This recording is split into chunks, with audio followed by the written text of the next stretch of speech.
জাফর বলে, বিবি রে,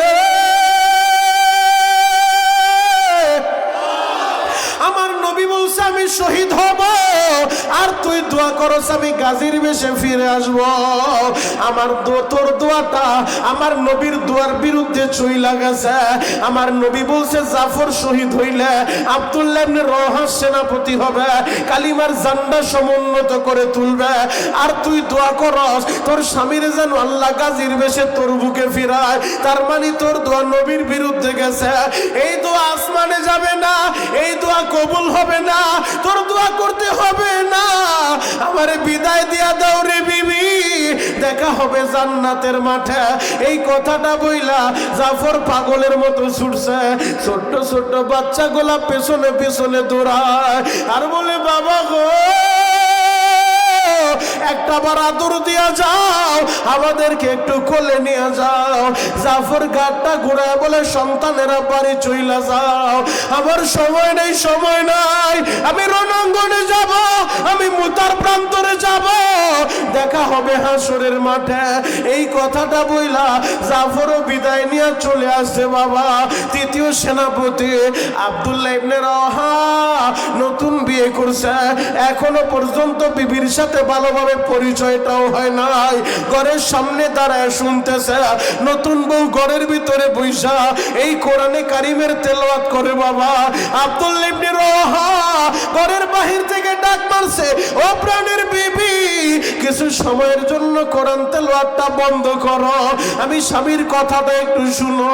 বিবি এবার তেলাওয়াত বন্ধ কইরা বলে, স্বামী কি বলবেন বলেন? বলে, আমারে বিদায় দিয়ে দাও, দেখা হবে হাসরের মাঠে, আমি রণাঙ্গনে যাব রে বিবি। আমার আগেও দুইজন সেনাপতি আমারে বানাইছে নবী 3 নাম্বার সেনাপতি। নবী বলছে আমি যদি শহীদ হয়ে যাই, চতুর্থ আরেকজন সেনাপতি মুসলমানরা নিযুক্ত করবে, মুসলমানরা পরামর্শ করে বানাবে, তার মানে আমি শহীদ হয়ে যাব রে বিবি। ও প্রাণের বিবি, আমার বিদায় দিয়া দাও, দেখা হবে হাসরের মাঠে। আব্দুল্লাহ ইবনে রওহার বিবি বলে, স্বামী গো, আপনি একটু দয়া করে ঘরের ভিতরে আসেন।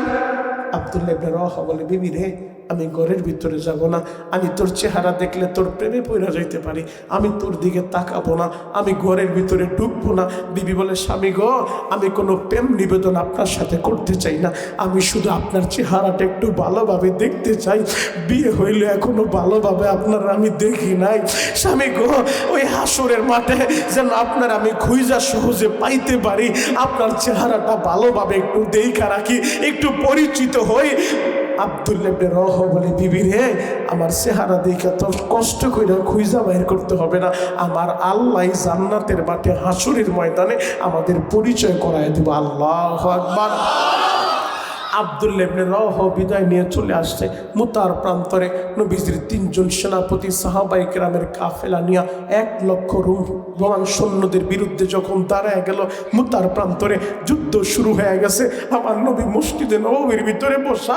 বর্তমান জামানায় আমি এই জায়গায় বয়ান করতেছি, আপনার এলাকার ছেলেরা চাইলে ইতালি বৈশা আমার বয়ান দেখতে পারবে, আপনি চাইলে ছেলেটা কি করে, ইতালির ছেলে কি করে, এখানে বৈশা লাইভ দেখতে পারবেন। লাইভ চলে, ডিজিটাল যুগে কোরআন বুঝাইতে, ইসলাম বুঝাইতে আরো সহজ হয়ে গেছে। আমার নবীকে সরাসরি মুতার প্রান্তরে কি হইতেছে, জিব্রাইল আমিন নবীজিরে লাইভ দেখাইতেছেন। আল্লাহু আকবার। আমার নবী মসজিদে নববীর মিম্বারে বৈশা বলাবার, সাহাবীরা, আমার যায়েদ ইবনে হারিসা কালিমার ঝান্ডা সমুন্নত কইরা সামনে অগ্রসর হয়ে গেছে, বেঈমানের সাথে যুদ্ধ চলতেছে, তুমুল বেগে যুদ্ধ চলতে চলতে প্রথম সেনাপতি যায়েদ ইবনে হারিসা শহীদ হয়ে গেছে। বাবা, আমার নবী মসজিদের ভিতরে বৈশা বাকি সাহাবীদেরকে সংবাদ দিতেছে, সাহাবীরা চোখের পানি জড়ায়। নবী আমার বললেন, আমার সাহাবীরা, ওই মুতার প্রান্তরের প্রথম সেনাপতি আমার যায়েদ ইবনে হারিসা শহীদ হয়ে গেছে। দ্বিতীয় সেনাপতি জাফর ইবনে আবি তালেব একটা লাফ দিয়া কালিমার ঝান্ডাটা সমুন্নত সমুন্নত করে তুলছে বাবা, যেন এই কালিমার পতাকা আমার জমিনে পইরা না যায়। কালিমার ঝান্ডা সমুন্নত করে তুইলা জাফর ইবনে আবি তালেব বীরের বেশে বীর বিক্রমে যুদ্ধ চালায় যায়। যুদ্ধ করতে করতে একটা পর্যায়ে বেঈমানেরা হযরতে জাফরের ডান হাতের ভিতরে কূপ মারছে বাবা। তাড়াতাড়ি কালিমার পতাকা বাম হাত দিয়া ধরছে, কালিমার পতাকা উড্ডীন করে তুলছে, আবার বাম হাতে কূপ মারছে বাবা। জাফর ইবনে আবি তালেব তাড়াতাড়ি কামড় মাইরা কালিমার পতাকাটা ধরছে, যেন কালিমার পতাকা মাটিতে পইরা না যায়। এই কালিমার ঝান্ডা সমুন্নত করে তুলছে, দুইটা হাত তার কেটে দিল। আমার নবী মসজিদের ভিতরে বৈশা সংবাদ দেয়, আমার জাফরের দুইটা হাত শহীদ হয়ে গেছে। এই দুই হাতের বিনিময়ে আমার আল্লাহ জান্নাতীদের দুইটা পাখা লাগা দিবে, জাফরের দুইটা পাখা লাগা দিবে। জাফর পুরা জান্নাতে উইরা উইরা চলবে। জাফর যখন দাঁত দিয়া কামড় মাইরা কালিমার ঝান্ডা সমুন্নত করে তুলছে, তৃতীয় সেনাপতি দরমাইরা আসে, কালিমার পতাকা লয়ে টানাটানি করে। এই পতাকা তো ছুটে না বাবা, এমন ভাবে কামড় মেরে ধরছে, জাফর শহীদ হয়ে গেছে। এরপরও কালিমার পতাকা জমিনে পড়তে দেয় নাই, কালিমার পতাকা উড্ডীন করে ধরে রাখছে। আব্দুল্লাহ ইবনে রওহা কালিমার পতাকা টানে, কালিমার পতাকা ছুটে না বাবা। কানের কাছে মুখটা লাগাইয়া আব্দুল্লাহ ইবনে রওহা বলে, জাফর রে, আমি নবীজির নিযুক্ত তৃতীয় সেনাপতি আব্দুল্লাহ ইবনে রওহা, কালিমার ঝান্ডাটা ছেড়ে দাও। এই কথাটা যখন বলছে, অটোমেটিক দাঁতটা ফাঁক হইয়া কালিমার ঝান্ডা আব্দুল্লাহ ইবনে রওহার হাতে তুলে আসলো। আব্দুল্লাহ ইবনে রওহা যুদ্ধ করতেছে, এই দিক দিয়ে উম্মতের দরদী নবী আমার জাফরের বাড়িতে যাইয়া জাফরের শহীদের সংবাদটা দেয়। ছোট্ট ছোট্ট বাচ্চাগুলা আমার নবীর জরা দইরা কান্দে, নবী গো কারে আমরা বাবা বলে ডাকবো? আমাদের বাবা শহীদ হয়ে গেছে, আমরা কারে বাবা বলে ডাকবো? আমার নবী মাথার ভিতরে হাতটা বুলে দেয়, নবী বলে আমি তোমাদেরকে বাবার ভালোবাসা দিব। এরপরও বাচ্চা দুইটা কান্দে, নবী গো যতই বাবার ভালোবাসা দেন, আমার বাবা কই? আমার বাবারে কি পাবো না? আমার যুবক ভাইরা রে, ও আমার দাড়ি পাকা বাজানেরা, আমার নবীর সাহাবীরা আমার নবীরে কত ভালোবাসে জানো? ওই যে মসজিদের নববী থেকে আমার নবী সাহাবায়ে কেরামের কাফেলা লইয়া জিহাদের ময়দানে গেছে বাবা। এই দিক দিয়া ছোট্ট সাহাবী, ছোট্ট বালক বশির, 5 বছরের বাচ্চা বশির সন্ধ্যাবেলা বাড়িতে যায়, দেখে তার বাবাই বাড়িতে নাই। বশিরের মা আগেই মারা গেছে, বাবাই তারে খাবার খাওয়ায়, বাবাই তারে গোসল করায়, বাবাই তারে ঘুমটা পাড়ায় দেয়। বশির বাড়িতে যায়, দেখে বাবাই নাই, দৌড় দিয়া মসজিদের নববীতে আইছে, সংবাদ পাইছে তার বাবা নবীজির সাথে জিহাদে চইলা গেছে। বশির কান্দে আর বলে, আমার বাবা কেমন বাবা গো, আমার একটু বইলাও গেল না, আমার বাবাকে চিন্তা করলো না, কে আমারে ঘুম পাড়া দিব, কে আমারে খাবার খাওয়া দিব, কে আমারে গোসলটা করে দিব? আমার বাবা আমারে না বইলা জিহাদের ময়দানে চইলা গেল। এরে যুবক, নবীর সাহাবী যারা সন্তানের চাইতে আমার নবীর ভালোবাসা তাদের দিলের ভিতরে বেশি, তারা এই চিন্তা করে নাই আমার ছেলের কি হবে, ওরে কে ঘুম পাড়ায় দিবে, আমার বাড়িতে তো আমার বিবি নাই, আমার ছেলেটারে কে দেখা রাখবে, এই চিন্তা তারা করে নাই বাবা। এই কোরআনের জন্য, ইসলামের জন্য, দিন কায়েমের জন্য নবীর সাথে জিহাদের ময়দানে চইলা গেছে। বশির মসজিদে নববীর ভিতরে পড়ে থাকে, কেউ খাবার দিলে খায়, না দিলে না খায়ই থাকে। ছোট্ট বশির অপেক্ষা করে কোন দিন আমার বাবা আইব, কোন দিন নবী জিহাদের ময়দান থেকে আসবো। হঠাৎ করে একদিন তাকায় দেখে নবীর সাহাবীরা জিহাদের ময়দান থেকে সিরিয়াল ধইরা মসজিদে নববীর দিকে আগাইতাছে। আল্লাহু আকবার। ছোট্ট ছেলে বসির সবার চেহারার দিকে তাকায় খুঁজতেছে আমার বাবাই কই, সিরিয়াল ধরে সবাই আসতেছে আমার বাবাই কই, বাবারে পাগলের মতো খুঁজে ভাব দেখে সব সাহাবী আসলো, তার বাবার চেহারাটা দেখা যায় না, তার বাবারে তো সে খুঁজে পায় না, নবীও চলে আসছে তার বাবারে তো সে খুঁজে পায় না। মসজিদে নববীর ভিতরে আইসা নবী যখন সব সাহাবীরে নিয়ে বসছে সর্বশেষ কথা বলতেছে, ওই ছোট্ট বালক বসির একটা দৌড় দিয়া আমার নবীর ডান পাশে আইসে আয়েশা নবীর কানের সামনে দাঁড়ায় বলে, ইয়া রাসূলুল্লাহ ইয়া হাবিবাল্লাহ, নবী গো আপনাদের সাথে আমার বাবাও গেছে জিহাদের ময়দানে, আমি বশিরের মা নাই, আমার বাবাই আমারে খাবার খাওয়ায় দিত, ঘুম পাড়ায় দিত। দ্বিতীয় কাউকে ভয় পায় না, কথা বলেন ঠিক কিনা? নির্ভয় বলেন সর্বময় ক্ষমতার মালিক কে? মাহফিল আসার তৌফিক দিয়েছেন কে? যাইবার তৌফিক দিবেন কে? কেউ যেটা পারে না সেটা পারে কে? কেউ যেটা দেখে না সেটা দেখে কে? কেউ যেটা শুনে না সেটা শুনে কে? ওই আল্লাহর প্রশংসা কণ্ঠের সর্বোচ্চ আওয়াজ দিয়ে একবার কালিমাতু শুকর আদায় করেন আলহামদুলিল্লাহ। বাবা আমি মুসাফির, মুসাফিরের দোয়া আল্লাহ ফিরায় না ডাইরেক্ট কবুল করে। আমি মুসাফির হালতে আপনাদের জন্য দোয়া করব।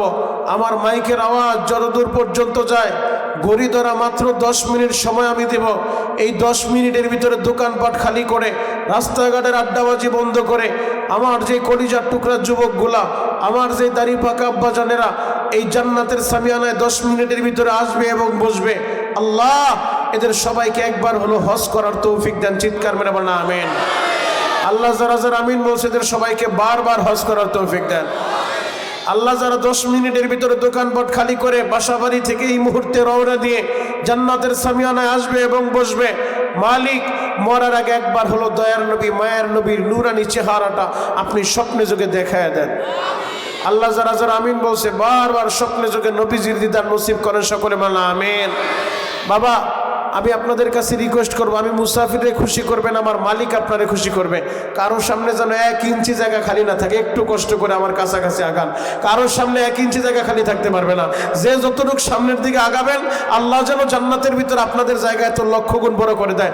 আসেন জান্নাতের জায়গা বড় করার নিয়ত কইরা আসেন, আব্বাজান মেহেরবানি করে কাছাকাছি আগান। যুবক ভাই যারা তারা আছেন এই সুযোগে ভিতরে ঢুকেন। মাশাআল্লাহ, আল্লাহ কবুল করেন, আল্লাহ কবুল করেন, মাশাআল্লাহ আল্লাহ কবুল করেন। আল্লাহ আপনাদের সকলের জানে মানে বরকত দান করেন, সকলে বলেন আমিন। এবার বলেন সর্বময় ক্ষমতার মালিককে? ওই আল্লাহ আছে না নাই? আরো জোরে বলেন আছে না নাই? আমরা মুসলমান, আমাদের ধর্মের নাম ইসলাম। আল্লাহ তাআলা দয়া করে মুহাব্বত করে ভালোবেসে আমাদেরকে দিয়েছেন আল কোরআন। এই কোরআন কচুরি পালানায় ভাসতে ভাসতে আপনাদের সখীপুর পর্যন্ত আসে নাই। এই কোরআন রক্ত আর ত্যাগের বিনিময়ে পর্যন্ত এসেছে, কথা বলেন ঠিক কিনা? এই কোরআনের জন্য আল্লাহ নবী নিজে রক্ত ঝরিয়েছেন, দাম দান মোবারক শহীদ করেছেন। সম্রাট মোল্লা ভাই বললেন যে মুসলমান কোরআন নিয়ে যতটা গবেষণা করে এর চেয়ে বেশি গবেষণা করতেছে নাস্তিকগুলা, বৌদ্ধ খ্রিস্টানেরা। তারা মুসলমানদের ভিতরে বিভেদ সৃষ্টি করার জন্য, কোরআনের ভুল ধরার জন্য আজ থেকে না 1500 বছর আগ থেকে শুরু করছে। এই 1500 বছরের ভিতরে যত বুদ্ধিজীবীর আবির্ভাব হয়েছে, যত পণ্ডিতের আবির্ভাব হয়েছে, এই কোরআনের ভুল যারা ধরতে চেয়েছিল পারে নাই, বরং কোরআনের আয়নায় অনেক বুদ্ধিজীবীর ভুল ধরা বলে কালিমা পড়ে মুসলমান হয়ে গেছে, কথা বলেন ঠিক কিনা? তাহলে যেই কোরআন আমরা পেয়েছি, আল্লাহ আমাদেরকে দিয়েছেন আসমানি 104খানা কিতাবের ভিতরে সর্বশ্রেষ্ঠ কিতাব। এই কোরআনের পক্ষে থাকার দরকার আছে না নাই? আরো জোরে বলতে হবে আছে না নাই? কোরআনের জন্য দরকার হলে রক্ত দিব, জীবন দিব। কোরআনের বিরুদ্ধে কেউ কথা বললে, নবীর বিরুদ্ধে কথা বললে, ইসলামের বিরুদ্ধে কথা বললে তার সাথে কোনো আপোষ চলবে না, কথা বলেন ঠিক কিনা? মর্দে মুজাহিদের মতো আওয়াজ দিবেন। আমরা মুসলমান যদি এক হয়ে যাই, ঐক্যবদ্ধভাবে মুষ্টিবদ্ধ করে ময়দানে দাঁড়ায় যাইতে পারি, মুসলমানের কামাল লাগে না, বোমা লাগে না। মুসলমানরা আল্লাহ যে পাওয়ার দিয়া দিছে, আল্লাহু আকবার, এ তাকবীরের এত পাওয়ার, এ তাকবীরের সামনে বেঈমান দাঁড়াইতে পারে না, কথা বলেন ঠিক কিনা? মুসলমান যখন আল্লাহু আকবার ধ্বনি শুরু করে দেয়, প্রতিটা মুনাফিকের দিলের ভিতরে ভূমিকম্প শুরু হয়, কথা বলেন ঠিক কিনা?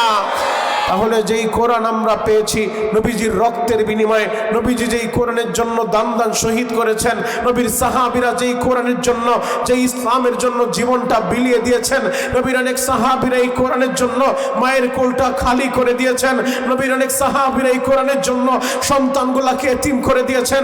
যুগে যুগে ওলামায়ে হক্কানি, ওলামায়ে রব্বানি জালিমের জিন্দানখানায় বন্দী হয়েছেন, আয়নাগরের ভিতরে বন্দী হয়েছেন।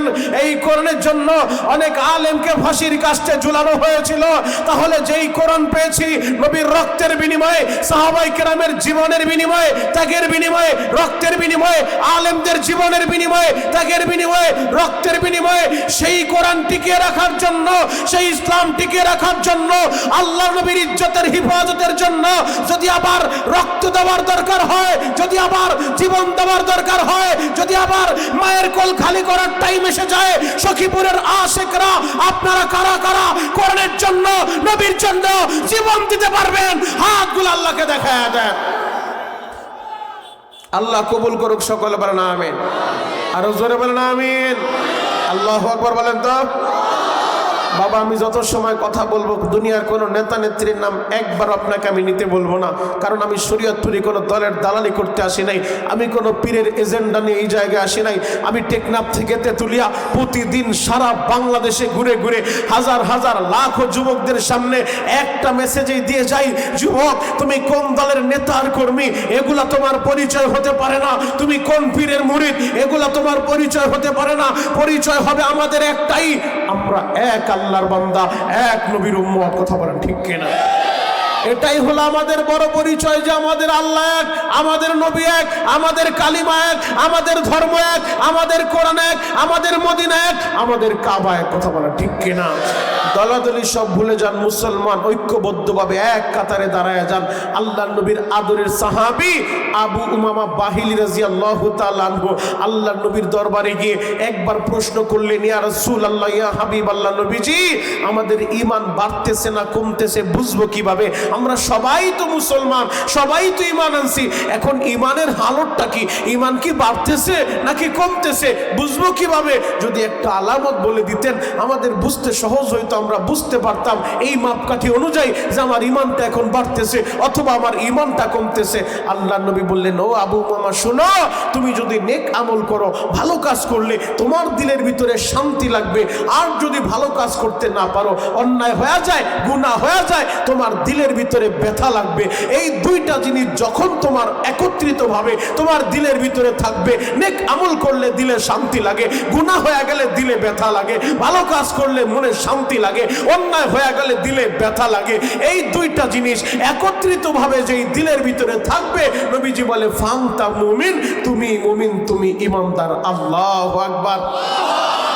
উদাহরণস্বরূপ আপনি এশারের নামাজটা পড়ছেন, এখন এশারের নামাজটা যারা পড়তে পারেন নাই, যে কোনো কারণবশত দিলের ভিতরে ব্যথা লাগতেছে, ফজরের নামাজ আপনি 5 ওয়াক্ত নামাজ পড়েন কিন্তু ঘুমের প্রচন্ড চাপের কারণে ফজরের সময় উঠতে পারেন নাই, নামাজটা কাজা হয়ে গেছে, সারাটা দিন মন মরা, ব্যবসা প্রতিষ্ঠানে বসলেও ভালো লাগে না। কেন? ওই যে ফজরের নামাজে মসজিদে যাইতে পারে নাই, সারা দিন অস্থির অস্থির লাগে। কেন? যে ফজরের সময় মসজিদে যাইতে পারি নাই, আমার অন্যায় হয়ে গেছে, এই কারণে দিলটা ব্যথা, দিলটা ক্ষত বিক্ষত। আর জামাতে নামাজ পড়তে পারলে দিলে আনন্দ লাগে, ওয়াজ মাহফিল আসছেন দিলে শান্তি লাগতেছে, আর যারা আসতে পারে নাই দিলে ব্যথা লাগবে। এই দুইটা জিনিস যে দিলে থাকবে, ফান্তা মুমিন, নবীজি বলছে তুমি মুমিন, তুমি ঈমানদার। আল্লাহু আকবার। তাহলে আমাদের একটা মাপকাঠি নবীজি দিয়া দিলেন, সাহাবায়ে কেরাম আমাদের জন্য, সাহাবায়ে কেরাম আমাদের জন্য একটা মাপকাঠি। কেন? যে সাহাবীরা আল্লাহ পাক রব্বুল আলামিন এই কোরআনটা এমন একটা সিচুয়েশনে, এমন একটা প্রেক্ষাপটে আল্লাহ কোরআন নাজিল করছেন, যেই যুগটাকে অন্ধকারের যুগ বলা হইতো, বর্বরতার যুগ, মূর্খতার যুগ, অসভ্যতার যুগ, ওই যুগে আল্লাহ কোরআন নাজিল করলেন। কেন? অন্ধকারের যুগটাকে আলোকিত করার জন্য। ওই যুগে যখন কোরআন নাজিল করছে, নবীর দরবারে সেই সাহাবায়ে কেরাম আয়েশা নবীর হাতে হাত দিয়া কালিমা পড়ছে, কোরআন গ্রহণ করছে, আল্লাহ তাদের দামটা এতই বাড়ায় দিছে, কোন পেপার পত্রিকার নিউজ আপনার আমি শুনাইতেছি না, 71 টেলিভিশন আর যমুনা টেলিভিশনের সংবাদ আপনাদের সামনে আমি পাঠ করতেছি না। আসমানি 104 খানা কিতাবের সর্বশ্রেষ্ঠ যে কিতাব মহাগ্রন্থ আল কোরআন, এই কোরআনের 28 নম্বর পারার 4 নম্বর পৃষ্ঠা সূরাতুল মুজাদালার 22 নম্বর আয়াতের ভিতরে আল্লাহ নবীর সাহাবীদের সম্পর্কে বলে রাদিয়াল্লাহু আনহুম ওয়া রাদু আন, আল্লাহ বলে এরা আমার উপরে রাজি আর খুশি, আমিও এদের উপরে রাজি আর খুশি। আল্লাহু আকবার। কোরআনের ভিন্ন আয়াতে আমার আল্লাহ জানায় দেয় আমিনু কামা আমানান নাস, ও আমার ঈমানদারেরা তোমরাও তো ঈমান আনবা। কেমন ঈমান তোমরা আনবা? কামা আমানান নাস, লোকেরা যেমন ঈমান আনছে এইভাবে তোমরাও ঈমান আনবা। ও আমার সখীপুরের বাইরা রে, দিলের কানটা লাগা আমার কথাগুলো শুনবেন। আল্লাহ নবীর সাহাবীদের উপরে এতটাই রাজি আর খুশি, আল্লাহ তাদেরকে এতটাই পছন্দ করলেন, ওই জাহিলি যুগের যেই মানুষগুলা নবীর হাতে হাত দিয়া কালিমা পড়লো, ইসলামের মালা গলায় লাগাইলো, এই কোরআনটা গ্রহণ করলো, কোরআন অনুযায়ী জীবন সাজাইলো, আল্লাহ বলে রাদিয়াল্লাহু আনহুম ওয়া রাদু আন, আল্লাহ বলে উলাইকা হিজবুল্লাহ, এরা আমি আল্লাহর দল, আল্লাহর দল। যুবক ভাইরা রে, এই আল্লাহর দল সম্পর্কে আমার আল্লাহ বলে দেয় আমিনু কামা আমানান নাস, ও আমার ঈমানদারেরা তোমরাও তো ঈমান আনবা। কেমন ঈমান তোমরা আনবা? কামা আমানান নাস, লোকেরা যেমন ঈমান আনছে। নাস দ্বারা तमाम পৃথিবীর মুফাসসিররা একমত, আমার আল্লাহ সাহাবীদেরকে বুঝাইছে সাহাবাওয়ালা ঈমান তোমরা আনবা। সাহাবাওয়ালা ঈমানটা কেমন ছিল? দুনিয়া একদিকে, সাহাবায়ে কেরামের ঈমান একদিকে, দুনিয়া একদিকে চলে যাবে, জীবন দিয়া দিবে, তারা নিজের জীবনটা বিলীন করে দিবে, এরপরও আল্লাহ ছাড়া কারোর সামনে মাথা নত করে নাই। কথা বলেন ঠিক? সেই সাহাবাওয়ালা ঈমান আল্লাহ আমাদেরকে আনার জন্য বলছেন, একটা মাপকাঠি, একটা মাপ আল্লাহ আমাদের সামনে দাঁড় করায় দিয়েছেন। ও ঈমানদার, তোমরাও ঈমান আনবা। যদি তোমাদের সামনে এমন টাইম এসে যায়, এমন সুযোগ এসে যায়, যদি তোমাদের পরিস্থিতি এমন হয়ে যায় যে তোমার ঈমান টিকিয়ে রাখার জন্য জীবনটা বিলীন করে দিতে হবে, মুসলমান ঈমানদার যারা হাসি মুখে জীবন বিলীন করে দিবে, এরপরও ঈমান বিক্রি করতে পারবে না। কথা বলেন ঠিক কিনা? ঈমান এত মহামূল্যবান সম্পদ, গোটা দুনিয়া দিয়েও ঈমান কিনা যায় না। ঈমানদারের ঈমানের এত দাম, এত দাম, যারা পরিমাণ ঈমান নিয়েও যদি আপনি কবরে যাইতে পারেন, আমার আল্লাহ এই দুনিয়া না, গোটা দুনিয়ার 10টা দুনিয়ার সমান একজন ঈমানদারের ছোট একটা জান্নাত আল্লাহ উপহার দিয়ে দিবে। যারে ছোট জান্নাতটা উপহার দিবে, তার জান্নাতের এরিয়া, তার জান্নাতের বাউন্ডারি, তার জান্নাতের সীমানা হলো এই দুনিয়ার 10টা দুনিয়ার সমান। তাহলে চিন্তা করেন ঈমানের কত দাম। আর যদি ঈমান হারা হইয়া বেঈমান হয়ে মারা যান, একটা কুকুরের মূল্য আছে, শৃগালের মূল্য আছে, তোমার সেই মূল্য নাই। কথা বলেন ঠিক? তুমি যত ভালো কাজ করো, যা কিছুই করো, যদি ঈমান হারা হইয়া বেঈমান হইয়া মরো, বেঈমানের কোনো মূল্য নাই। কুকুরের মূল্য থাকলেও বেঈমানের মূল্য নাই। তাহলে ঈমান টিকিয়ে রাখার দরকার আছে না নাই? আরো জোরে বলতে হবে, আছে না নাই? আমরা মুসলমান, আমরা আমাদের ঈমান টিকিয়ে রাখতে চাই। পবিত্র কোরআন থেকে 3 নম্বর পারার 13 নম্বর পৃষ্ঠা থেকে সূরাতুল আল ইমরানের 31 নম্বর আয়াতটা আপনাদের সম্মুখে আমি তেলাওয়াত করছি। এই আয়াতের মধ্যে আমার আল্লাহ জানায় দেয়, কুল ইন কুনতুম তুহিব্বুনাল্লাহ, নবীজি দুনিয়ার মানুষের বলে দেন, এদেরকে জানায় দেন, যারা আমি আল্লাহরে ভালোবাসতে চায়, ফাত্তাবিউনি ইউহিব্বুকুমুল্লাহ, আগে যেন আপনার ইত্তেবা করে, আপনার অনুসরণ করে, আপনাকে ভালোবাসে। যারা আপনাকে ভালোবাসবে তারা আমি আল্লাহর ভালোবাসা পাবে, আর যারা আল্লাহর ভালোবাসা পাবে, আল্লাহ বলে ওয়াগফির লাকুম যুনুবাকুম, আমি আল্লাহ এদের জিন্দেগীর সব গুনাহ মাফ করে দেব। আর জোরে বল সুবহানাল্লাহ। আপনাদের মন খারাপ, বাড়িতে গেঞ্জাম হইছে, ক্ষুধা লাগছে, ক্ষুধা লাগলে তবারকের ব্যবস্থাও আছে। আল্লাহু আকবার বলেন তো, আরো জোরে বলেন আল্লাহু আকবার। হে যুবক ভাইরা, হাজী সাহেব, বাবাজিরা, ডানে বামে নজর নাই, এক নজরে তাকায় থাকেন গো বাবা। যদি আল্লাহরে ভালোবাসতে চাও, আগে নবীরে ভালোবাসো, নবীর জন্য পাগল হও, নবীর সুন্নতের মালাটা গলায় লাগাও। কেন তুমি নবীরে ভালোবাসবা না? যেই নবী পুরাটা জিন্দেগি উম্মতের জন্য পাগল, পুরাটা জিন্দেগি উম্মতের জন্য কাঁদল, এখনো পর্যন্ত ওই সোনার মদিনায় সবুজ গম্বুজের নিচে শুইয়া এই উম্মতের জন্য কান্দে বাবা। ও আমার সখীপুরের ভাইরা, ও আমার আশেকে রাসূল বাবাজিরা, তাহলে জীবনে যতদিন বাঁচবো ওই নবীরে ভালোবাসার দরকার আছে না নাই? আরো জোরে বলেন, আছে না নাই? নবীকে ভালোবাসবো। সাহাবায়ে কেরাম আমাদেরকে দেখায় গেছে, শিখায় গেছে কিভাবে নবীরে ভালোবাসতে হয়। আল্লাহ বলছে, আমিনু কামা আমানান নাস, তোমরা ঈমান আনবা, সাহাবাওয়ালা ঈমান তোমরা আনো। সাহাবাওয়ালা ঈমানটা কেমন ছিল, জ্বলন্ত একটা প্রমাণ আপনাদের সামনে আমি তুলে ধরবো, যাতে আপনাদের বুঝতে সহজ হয়। দুনিয়া একদিকে, সম্পদ একদিকে, তাদের ঈমান একদিকে। ঈমানকে তারা জলাঞ্জলি দিতে পারে নাই, ঈমান বিক্রি করতে তারা শিখে নাই। যুবক ভাইরা, আল্লাহ নবী মসজিদে নববীর ভিতরে একবার বসে নবী আমার বললেন, আমার সাহাবীরা শুনো, মুতার প্রান্তরে তোমাদেরকে যেতে হবে দ্বীনের জন্য, ইসলামের জন্য, জিহাদের ময়দানে। ও সাহাবীরা শুনো, তবে এই যুদ্ধে আমি নবী যেতে পারবো না, যেহেতু আমি গেলে আমি নিজেই সেনাপতির দায়িত্ব পালন করতাম। আমার আপন একটা ছেলে নাই, ছেলে থাকলে ছেলেটার আমি সেনাপতি বানায় দিতাম। যেহেতু আমি যেতে পারবো না, আমার পালক পুত্র যায়েদ ইবনে হারেসাকে আমি মুতার যুদ্ধের প্রধান সেনাপতি বানায় দিলাম। আল্লাহু আকবার। আমার যায়েদ ইবনে হারেসা, আমার পালক পুত্র, সে হবে মুতার প্রান্তরের প্রধান সেনাপতি। যদি আমার যায়েদ ইবনে হারেসা শহীদ হয়ে যায়, আমার আপন চাচাতো ভাই জাফর ইবনে আবি তালেব, সে হবে দ্বিতীয় সেনাপতি। সে কালিমার ঝান্ডাকে সমুন্নত করে তুলবে। যদি আমার চাচাতো ভাই জাফর শহীদ হয়ে যায়, 3 নম্বরে কালিমার ঝান্ডা সমুন্নত করে তুলবে আব্দুল্লাহ ইবনে রওয়াহা। যদি আব্দুল্লাহ ইবনে রওয়াহা শহীদ হয়ে যায়, ও সাহাবীরা শুনো, উপস্থিত চতুর্থ আরেকজনকে তোমরা সেনাপতি বানায় নিবা।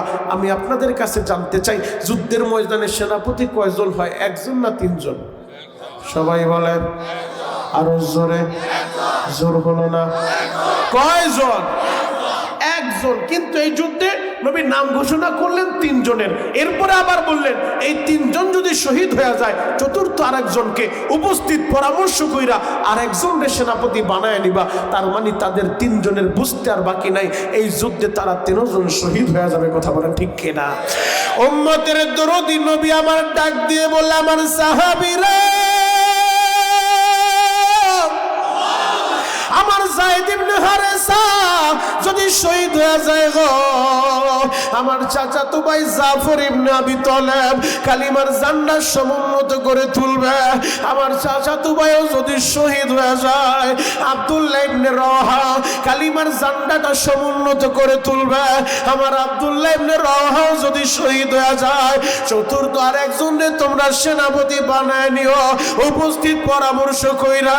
এবার নবী আমার বলে, ও সেনাপতিরা, আপনারাও যে যার মতো বাড়িতে যাইয়া তাড়াতাড়ি বাড়িওয়ালাদের কাছ থেকে বিদায় নিয়ে নেন। এখনই রওনা হওয়া লাগবে মুতার প্রান্তরে। ওই দিক দিয়া মুতার প্রান্তরে বেঈমান গুলা চলে আসছে, দ্রুত আপনাদের মুতার প্রান্তরে যাইতে হবে। এই কোরআনের জন্য, ইসলামের জন্য নিজের জীবনটা বিলায়া দিতে হবে। নবী যখন বলছে আপনারা সবাই বিদায় নিয়ে আসেন, আল্লাহ নবীর প্রধান সেনাপতি যারে বানাইছে, আল্লাহ নবীর পালক পুত্র যায়েদ ইবনে হারেসা মসজিদের নববীতে বৈশা চোখের পানি ছাইরা দিয়া বলে, ইয়া রাসূলুল্লাহ, ইয়া হাবিবাল্লাহ, নবী গো, আমার বিদায় নিতে যাইতে হবে না, আপনি আমার বাবা, আপনি আমার অনুমতি দিচ্ছেন। পর্দার আড়ালে আমার আম্মা জান আয়েশা বৈশা আপনার বয়ান শুনছে, আমার অনুমতি নিতে কোথাও যেতে হবে না, আমি রেডি হয়ে গেলাম। কারণ আমি আমার মা বাবারে ত্যাগ করছি, আপনি নবীরে ভালোবাসা, আমি আমার বাবারে সাইরা দিছি, আপনি নবীরে ভালোবাসা আমি আমার মারে সাইরা দিছি। আল্লাহু আকবার। আশিক রাসূল বাইরা রে, যায়েদ ইবনে হারেসা এই যায়েদ ইবনে হারেসার বাড়ি মদিনায় না বাবা, যায়েদ ইবনে হারেসার বাড়ি ছিল ইয়ামানে। তিনি তার মা বাবার আদরের একমাত্র সন্তান। মায়ের সাথে বের হইছে বেড়াইতে যাবে, প্রতিমধ্যে ডাকাত দলের কাছে গ্রেফতার হইয়া যায়েদ ইবনে হারেসারে তার মা দুঃখিনী হারায় ফেলছে। এই যায়েদ ইবনে হারেসাকে নিয়া তৎকালীন জামানায় গোলাম বিক্রি হইতো বাজারে বাবা। ওই ডাকাত দলের সদস্যরা যায়েদ ইবনে হারেসারে নিয়া বাজারে বিক্রি করে দিছে গোলাম বলিয়া। এই যায়েদ বিক্রি হইতে হইতে মক্কার উকাইস বাজারে তারে উঠাইছে, উকাইস বাজারে বিক্রির জন্য তারে উঠাইয়া দিল। এই দিক দিয়ে আম্মা জান খাদিজা আমার নবীর ভালোবাসা আমার নবীর জন্য ওই উকাইস বাজার থেকে একজন গোলাম কিনাইল। এই যায়েদ ইবনে হারেসারে কিনাইয়া আল্লাহর নবীর দরবারে নিয়ে আসে। আম্মা জান খাদিজা ডাক দিয়ে বলে, নবী গো, এই গোলামটা কিনে আনছি আপনি নবীর খেদমতের লাইগা, এই গোলামটারে আপনার কাছে রাইখা দেন। যায়েদ ইবনে হারেসা গোলাম হিসেবে আমার নবীর কাছে থাকতেছে। এই দিক দিয়ে যায়েদের মা বাবা যায়েদের হারাইয়া পাগলের মতো হয়ে গেছে বাবা। ছেলে বেঁচে আছে না মরে গেছে তাও জানে না। আপনাদের যাদের ছেলেরা প্রবাসে থাকে, যদি ছেলের টেলিফোনটা বন্ধ পাওয়া যায়, মায় পাগলের মতো হয়ে যায়, বাবায় পাগলের মতো হয়ে যায়। আমার জাদুর কি হইল, আজকে 2 দিন হয়ে যায় জাদু আমারে টেলিফোন করে না, ওরেও লাইনে পাই না, ইমুতে কল দেই লাইনেও আসে না। আমার ছেলে কি কোনো বিপদে পড়লো কিনা, মার খাবার বন্ধ হয়ে যায়, মা পাগলের মতো হয়ে যায়। পাড়া প্রতিবেশী মানুষের বলতে থাকে আমার জাদুর কোনো সংবাদ নাই, তোমরা একটু দোয়া কইরো। আজকে 2টা দিন হয়ে যায় ওর কোনো সংবাদ পাইতেছি না। আর ওই দিক দিয়ে যায়েদের মা সন্তান হারা পাগল হয়ে গেছে বাবা। রাস্তায় রাস্তায় ঘুরে ছেলেটার লাইগা মার খাবারটা বন্ধ হয়ে গেছে। এই দিক দিয়ে প্রায় 10 বছর পরে ওই ইয়ামানের লোকজন, ধরেন বুঝানোর জন্য আপনাদেরকে বলি, আপনাদের দেওয়ানকান্দির লোকজন যদি কোনো ছেলেরে দেখে 5 বছর 10 বছর পরেও তো দেখলে চিনবে, কিন্তু ওইটা তো আমাদের বাতিজার মতো দেখা যায়। ওই ইয়ামানের হাজিরা হজে আইছে, মক্কায় যখন হজের মৌসুমে তারা হজ করার জন্য আসে, দূর থেকে তাকায় দেখে আমাদের হারেসার ছেলে যায়েদের মতো দেখা যায়। তোরা তার কাছে যে জিজ্ঞেস করে, ও বাবা তোমার নামটা কি? বলে আমার নাম যায়েদ ইবনে হারেসা। ওই লোকজন হজ শেষ কইরা ইয়ামানে আইসা যায়েদের বাবার কাছে গেছে, ও যায়েদের বাবা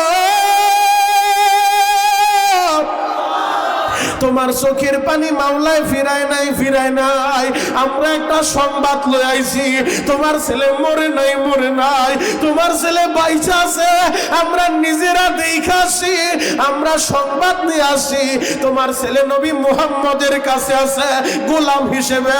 আমরা যতটুক সংবাদ পাইছি নবী মুহাম্মদের মতো মানুষ হয় না, সে অনেক ভালো মানুষ, উত্তম চরিত্রের অধিকারী। যদি তুমি যে তোমার ছেলের কথাটা বলো, হয়তো তোমার ছেলেরে ফিরাও দিতে পারে।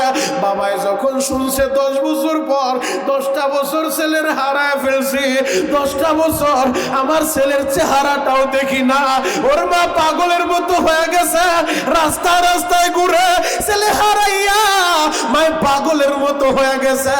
যায়েদের বাবা যখন শুনছে ছেলে আমার মারা যায় নাই, ছেলে আমার জীবিত আছে, এই সংবাদটা শুই না তাড়াতাড়ি যায়েদের চাচারে নিয়া বস্তা বইরা টাকা লইয়া মক্কার উদ্দেশ্যে ছুটছে বাবা।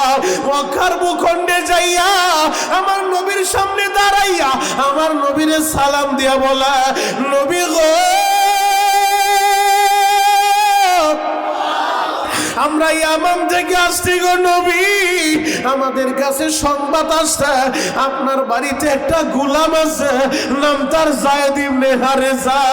আমি যায়েদের বাবা গো নবী, এই যে যায়েদের চাচা, আমরা 2 ভাই আসছি আমার ছেলেটারে নেওয়ার জন্য। আপনার যত টাকা দরকার আপনি বলেন, দরকার হইলে আমার যায়েদের এক পাল্লায় উঠাইয়া আর এক পাল্লায় টাকার বস্তা উঠাইয়া দিব, আমার ছেলেটারে ফিরে দেন। ওই ছেলে হারাইয়া ওর মা পাগল হয়ে গেছে গো নবী, ওর মা খাবার খায় না, ঠিক মতো ঘুমাইতেও পারে না। 10টা বছর ছেলেরে দেখি না, ছেলের মুখের বাবা ডাকটা শুনি না। নবী গো, আমার ছেলেটারে আমার কাছে ফিরায় দেন। আমার নবী বললেন, ঠিক আছে, আপনারা ইয়ামান থেকে আসছেন, আপনারা বসেন, এত দূর থেকে আসছেন। নবী তাদেরকে বসাইছে, বসায়া পাশের রুমে যায়েদ ইবনে হারেসা ছিল। নবী বলে, যায়েদ, ও যায়েদ, যায়েদ। যায়েদের যখন ডাক মারছে, যায়েদ আমার নবীর সামনে এসে সালাম দিয়া দাঁড়ায় গেছে। নবীজি বলে, যায়েদ, এই দুইজন লোককে কি তুমি চিনো? যায়েদ ইবনে হারেসা দাঁড়ায় চোখের পানি ছাইরা দিছে, বলে, নবী গো, এটা আমার জন্মদাতা পিতা, আমার বাবা হারেসা, আর একজন আমার চাচা। নবীজি বলে, যায়েদ রে, তুমি যেই পরিচয়টা দিলা একই পরিচয় তারাও দিছে, তারাও দাবি করছে তুমি তাদের সন্তান, তুমিও বললা সে তোমার বাবা আর একজন তোমার চাচা। যেহেতু পরিচয় এক হয়ে গেছে, সাক্ষী প্রমাণ আর দরকার হবে না। ও যায়েদ, শুনো, তোমার বাবা তোমার চাচা তোমারে নিতে আইছে, তোমার বাবা প্রস্তাব রাখছে, দরকার হইলে এক পাল্লায় তোমার উঠাইব, আর এক পাল্লায় টাকার বস্তা উঠাই দিবে, এর বিনিময়ে তোমারে নিতে চায়। ও যায়েদ, শুনো শুনো, তোমার বাবা যেহেতু তোমারে ফিরে পাইছে, তোমার বাবা যেহেতু তোমারে নিতে চায়, আমি মুহাম্মদ জানায় দিলাম, আমারে কিছুই দিতে হবে না, আমি তোমারে আজাদ করে দিলাম, তুমি চাইলে বাবার সাথে চলে যাও। আর জোরে বলেন। আমার নবী বলে, আমার টাকার বস্তা লাগবে না, লাগবে না। যায়েদ, তোমার বাবাই তোমারে নিতে আইছে। যায়েদ, যদি বাবার সাথে যাইতে চাও তুমি যাইতে পারবা, কোনো বাধা নাই, আমি তোমারে এইভাবে আজাদ করে দিলাম। আর একটা অপশন তোমার আছে, যদি তুমি আমার কাছে থাকতে চাও তুমি থাকতেও পারবা, দেখো সিদ্ধান্ত তোমার, তুমি যেইটা নাও। যায়েদ ইবনে হারেসা মাঝখানে দাঁড়ায় একবার বাবার দিকে তাকায়, একবার রহমতের নবীর দিকে তাকায়, একবার বাবার দিকে তাকায়, একবার আমার নবীর দিকে তাকায়। আশিকে রাসূল বাইরা রে, যায়েদ ইবনে হারেসা বাবার দিকে কত সময় তাকায়, আবার কত সময় নবীর দিকে তাকায়, মাথাটা নিচের দিকে দিয়া, চোখের পানিটা ছাইরা দিয়া, বাবারে জড়ায় ধইরা বলে, বাবা গো, তুমি আমার জন্মদাতা পিতা, তুমি আমার জন্ম দিছো, এই কথাটা ঠিক, ও বাবা, তবে আমি এখন যেই ঘরের ভিতরে আছি, এখন আমি যার সোহবতে আছি, তিনি সাধারণ কোনো মানুষ না গো বাবা, তিনি আখিরি জামানার নবী, তিনি আখিরি জামানার নবী বাবা গো। এই নবী আমার এতটা ভালোবাসা দিছে, আমি এই নবীর ছাড়া বাঁচবো না, বাঁচবো না বাবা গো, আমি এই নবীরে না দেখলে পাগল হয়ে যাব, আমি তারে ছাড়া বাঁচবো না। ও বাবা, তুমি আমার জন্মদাতা পিতা, এই কথাটা ঠিকই আছে, তবে আমি এখন যেই ঘরের ভিতরে আছি, এই ঘরে প্রতিদিন জিবরাইল আসে, তিনি আখিরি জামানার পয়গম্বর, তিনি দুজাহানের বাদশা, আমি তারে ছাড়া থাকতে পারবো না, আমি তোমার সাথে যাব না গো বাবা, আমি আমার নবীর কাছে থাকবো, নবীর কাছে থাকবো। যায়েদের বাবা দাঁড়ায় দাঁড়ায় কান্দে, আর তিনি চিন্তা করতে লাগলো, ছেলে যেহেতু আমার চেয়েও বেশি ভালো আছে, প্রতিটা বাবাই চায় আমার ছেলে কাছে থাকুক আর দূরে থাকুক, ছেলেটাই যেন ভালো থাকে, ছেলে কাছে থাকলেও যেন ভালো থাকে, 1000 মাইল দূরে থাকলেও যেন ছেলে ভালো থাকে, আমার জাদুর উপরে যেন কোনো বিপদ আপদ না আসে, সব মা বাবাই এটাই চায়। যায়েদের বাবা যখন দেখলো আমার ছেলেটা ভালো আছে, যায়েদের বাবা চোখের পানি ছাইরা যায়েদরে জড়া ধইরা কপালে চুমু খায়, আর বলে, যায়েদ রে, যেহেতু তুমি নবীর কাছে ভালো আছো, আমিও তোমারে জোর করে নিব না, নিব না। যায়েদ রে, তবে তোমার মা দুঃখিনী, তোমারে হারাইয়া পাগলের মতো হয়ে গেছে, রাস্তায় রাস্তায় ঘুরে রে বাবা, আমি তোমার মায়ের নিয়ে মাঝে মধ্যে আসবো, আমাদের সাথে দেখা দিবা। ও বাবা, তুমি নবীর কাছেই থাকো, আমি তোমার মায়ের নিয়ে আসবো, তোমার মা এসে মাঝে মধ্যে তোমারে দেখে যাবে। আমার যুবক ভাইরা, যায়েদ যখন বাবার সাথে যাইতে রাজি না, নবীর কাছেই থাকবে, রহমতের নবী এই কথাটা শুই না, নবী আমার বসা থেকে থেকে দাঁড়ায় গেছে, জায়েদের হাতটা ধইরা একটা দৌড় মাইরা কাবার চত্বরে চইলা গেছে। কাবা ঘরের সামনে যাইয়া মাতাবের ভিতরে দাঁড়াইয়া নবী আমার বলে, ও মক্কাবাসী শুনো, তোমরা সবাই জানতা জায়েদ নামে আমার একটা গোলাম আছে, এই পরিচয়টা তোমাদের সবার কাছেই আছে। ও মক্কার মানুষেরা শুনো, আজ থেকে জায়েদ আমি মুহাম্মদের গোলাম না, গোলাম না, আমি জায়েদের আজাদ করে দিলাম, ওরা মুক্ত করে দিলাম। ও মক্কার মানুষেরা, জায়েদের নতুন আর একটা পরিচয় আছে, তোমরা শুইনা রাখো। আজ থেকে শুধু ওরে আমি মুক্ত করি নাই, আজ থেকে আমি মুহাম্মদ ওরে পালক পুত্র বানায় নিলাম, পালক পুত্র বানায় নিলাম। জায়েদ ইবনে হারেসা আমার পালক পুত্র। নবী যখন বলছে মুতার প্রান্তরে প্রধান সেনাপতির দায়িত্ব পালন করবে আমার জায়েদ ইবনে হারেসা, জায়েদ মসজিদে বৈশা কান্দে আর বলেন, নবী গো, আমি আবার বিদায় আনতে কার কাছে যাব? আমি আপনারে ভালোবাসা আমার মা বাবা সাইরা দিছি, আমি তো আপনার কাছেই থাকি। পর্দার আলে আমার আম্মা জান আয়েশাও শুনছে আপনি আমার সেনাপতি বানাইছেন, আমি রেডি হয়ে গেলাম গো নবী, আমি দ্বীনের জন্য, ইসলামের জন্য, আমি কোরআনের জন্য ওই মুতার প্রান্তরে যাব, মুতার প্রান্তরে যাব। আল্লাহু আকবার। এবার দ্বিতীয় সেনাপতি জাফর ইবনে আবি তালেব, নবীজির আপন চাচাতো ভাই জাফর ইবনে আবি তালেব একটা দৌড় মাইরা বাসায় গেছে, বাড়িওয়ালার কাছ থেকে বিদায় লইব। বিবিরে বলে, বিবি রে, রুটি বানাইতেছো, কাজটা একটু পরে কইরো। ও বিবি, একটু কথা শোনো, আমি তোমার কাছে বিদায় নিতে আসছি, এই দুনিয়ায় আর দেখা হবে না, দেখা হবে হাসরের ময়দানে। বিবি রে, আমার নবী আমারে মুতার প্রান্তরের সেনাপতি বানাইছে, আমার আগে একজন সেনাপতি দিছে, আমার পরে একজন সেনাপতি দিছে। নবীজি বলছে, ওই তৃতীয় সেনাপতি যদি শহীদ হয়ে যায়, চতুর্থ আরেকজনের সেনাপতি বানাবে। উপস্থিত সবাই পরামর্শ কইরা তার মানে এই যুদ্ধ থেকে আর আমার ফেরা হবে না রে বিবি, ও প্রাণের বিবি, আমারে বিদায় দিয়া দে, দেখা হবে হাসরের মাঠে। জাফরের এবার স্বামীও হাত উঠাইছে, বিবিও হাত উঠাইছে। বিবি দোয়া করে, আল্লাহ, ও আসমানের মালিক, ও জমিনের মালিক, আমার স্বামী জাফর ইবনে আবি তালেব মুতার প্রান্তরে যায় দিন কায়েমের জন্য, ইসলামের জন্য। আল্লাহ, আমার স্বামীটারে বিজয়ী বেশে, গাজীর বেশে আমার বুকে তুমি ফিরাইয়া দিবা। জাফরের দায়িত্ব ছিল আমিন বলা। জাফর আমিন না বললা হাত ছাইরা দিছে, দোয়া ছাইরা দিয়া তরবারির ওই গোড়াটা দিয়া আসার দিয়া স্ত্রীর আস্তে করে বাড়ি মারার বলে, হাত নামা, তোর দোয়া করতে বলো, তুই হাত নামা। বিবি বলে, স্বামী গো, আমি আল্লাহর কাছে চাইতেছি, আপনি আমিন বলেন। বলে, বিবি রে, তোর এই দোয়া আসমানে যাইবো না, যাইবো না, তোর এই দোয়া কবুল হইব না রে বিবি। স্বামী গো, আপনি আল্লাহর রাস্তায় যাবেন, আপনি আমিন বলবেন, কেন দোয়া কবুল হইব না? জাফর বলে, বিবি রে,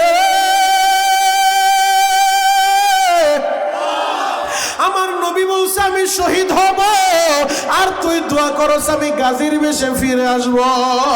আমার তোর দোয়াটা আমার নবীর দোয়ার বিরুদ্ধে চইলা গেছে।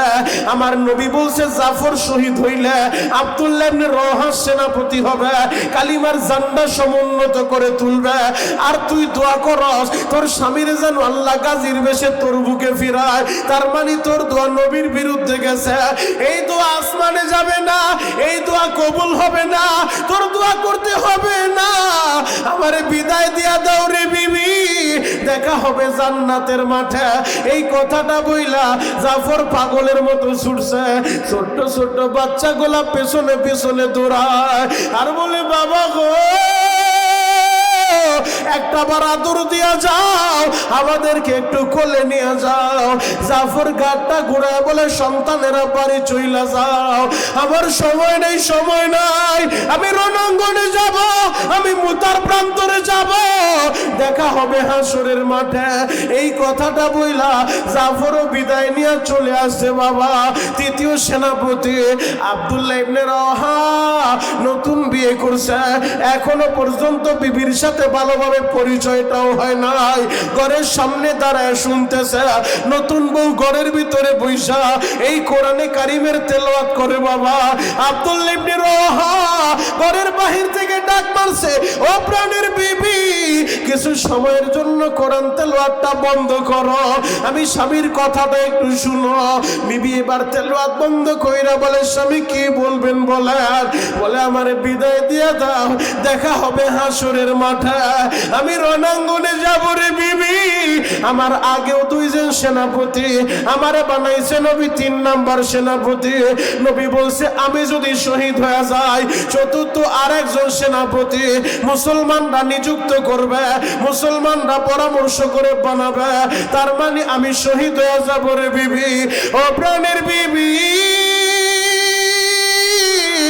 আমার বিদায় দিয়ে দাও, দেখা হবে হাসরের মাঠে। আব্দুল্লাহ ইবনে রাওহার বিবি বলে, স্বামী গো আপনি একটু দয়া করে ঘরের ভিতরে আসেন। আব্দুল্লাহ ইবনে রাওহা বলে, বিবি রে আমি ঘরের ভিতরে যাব না, আমি তোর চেহারা দেখলে তোর প্রেমে পড়ে যাইতে পারি, আমি তোর দিকে তাকাবো না, আমি ঘরের ভিতরে ঢুকবো না। বিবি বলে, স্বামী গো আমি কোনো প্রেম নিবেদন আপনার সাথে করতে চাই না, আমি শুধু আপনার চেহারাটা একটু ভালোভাবে দেখতে চাই, বিয়ে হইলে এখনো ভালোভাবে আপনার আমি দেখি নাই। স্বামী গো ওই হাসরের মাঠে যেন আপনার আমি খুঁজা সহজে পাইতে পারি, আপনার চেহারাটা ভালোভাবে একটু দেখা রাখি, একটু পরিচিত হই। আব্দুল্লাহ ইবনে রাওহা বলে, বিবি রে আমার চেহারা দেখে তো কষ্ট করে খুঁজা বাইর করতে হবে না, আমার আল্লাহ জান্নাতের মাঠে হাসরের ময়দানে আমাদের পরিচয় করায় দেব। আল্লাহু আকবার। আব্দুল্লাহ ইবনে রাওহা বিদায় নিয়ে চলে আসছে মুতার প্রান্তরে। নবীজির 3 জন সেনাপতি সাহাবায়ে কেরামের কাফেলা নিয়ে 1 লক্ষ রোমান সৈন্যদের বিরুদ্ধে যখন দাঁড়ায় গেল মুতার প্রান্তরে, যুদ্ধ শুরু হয়ে গেছে। আমার নবী মসজিদে নববীর ভিতরে বসা।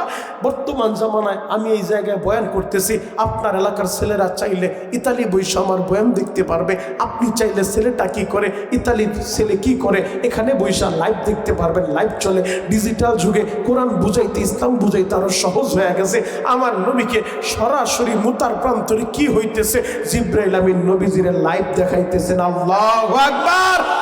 আমার নবী মসজিদে নববীর মিম্বারে বৈশা বলাবার, সাহাবীরা আমার যায়েদ ইবনে হারিসা কালিমার জান্ডা সমুন্নত কইরা সামনে অগ্রসর হয়ে গেছে, বেঈমানের সাথে যুদ্ধ চলতেছে, তুমুল বেগে যুদ্ধ চলতে চলতে প্রথম সেনাপতি যায়েদ ইবনে হারিসা শহীদ হয়ে গেছে। বাবা আমার নবী মসজিদের ভিতরে বৈশা বাকি সাহাবীদেরকে সংবাদ দিতেছে, সাহাবীরা চোখের পানি জড়ায়।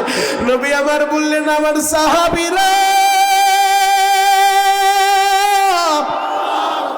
ওই মুতার প্রান্তরের প্রথম সেনাপতি আমার যায়েদ ইবনে হারিসা শহীদ হয়ে গেছে। দ্বিতীয় সেনাপতি জাফর ইবনে আবি তালেব একটা লাফ দিয়া কালিমার ঝান্ডাটা সমুন্নত করে তুলছে। বাবা যেন এই কালিমার পতাকা আমার জমিনে পইরা না যায়, কালিমার ঝান্ডা সমুন্নত করে তুইলা জাফর ইবনে আবি তালেব বীরের বেশে বীর বিক্রমে যুদ্ধ চালায় যায়। যুদ্ধ করতে করতে একটা পর্যায়ে বেঈমানেরা হযরতে জাফরের ডান হাতের ভিতরে কূপ মারছে। বাবা তাড়াতাড়ি কালিমার পতাকা বাম হাত দিয়া ধরছে, কালিমার পতাকা উড্ডীন করে তুলছে, আবার বাম হাতে কূপ মারছে। বাবা জাফর ইবনে আবি তালেব তাড়াতাড়ি কামড় মাইরা কালিমার পতাকাটা ধরছে, যেন কালিমার পতাকা মাটিতে পইরা না যায়। এই কালিমার ঝান্ডা সমুন্নত করে তুলছে, 2টা হাত তার কেটে দিল। আমার নবী মসজিদের ভিতরে বৈশা সংবাদ দেয়, আমার জাফরের 2টা হাত শহীদ হয়ে গেছে। এই 2 হাতের বিনিময়ে আমার আল্লাহ জান্নাতীদের 2টা পাখা লাগায় দিবে, জাফরের 2টা পাখা লাগায় দিবে। জাফর পুরা জান্নাতে উইরা উইরা চলবে। জাফর যখন দাঁত দিয়া কামড় মাইরা কালিমার ঝান্ডা সমুন্নত করে তুলছে, 3য় সেনাপতি দৌড় মাইরা আসে, কালিমার পতাকা লয়ে টানাটানি করে। এই পতাকা তো ছুটে না ছুটে না বাবা, এমন ভাবে কামড় মেরে ধরছে, জাফর শহীদ হয়ে গেছে। এরপরও কালিমার পতাকা জমিনে পড়তে দেয় নাই, কালিমার পতাকা উড্ডীন করে ধরে রাখছে।